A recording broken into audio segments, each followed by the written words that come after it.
एकेकाळी नंदी हा केवळ एक सामान्य बालक होता, पण त्याचा जन्म मात्र सामान्य नव्हता.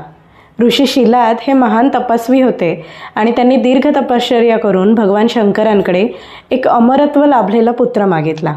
महादेव प्रसन्न झाले आणि त्यांनी सांगितलं, प्रकृतीचा नियम अटळ आहे.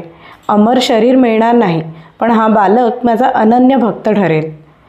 कालांतराने ऋषी शिलादांना देवऋषींच्या भेटीत एक कठोर सत्य कळालं की या बालकाचं आयुष्य फार अल्प आहे.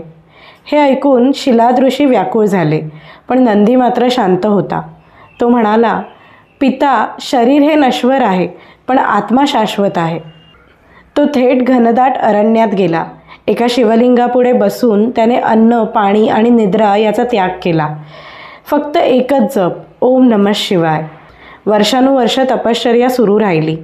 देव, ऋषी, गंधर्व हे सर्वच आश्चर्यचकित झाले आणि अखेर कैलासपती महादेव प्रकट झाले. शंकर म्हणाले, वत्सा नंदी, तुझी भक्ती देहासाठी नव्हे तर सत्यासाठी आहे. महादेवांनी त्याला अमरत्व दिलं आणि त्याहून मोठं वरदान दिलं. तू माझा गण ठरशील, माझा द्वारपाल ठरशील आणि माझं वाहनही.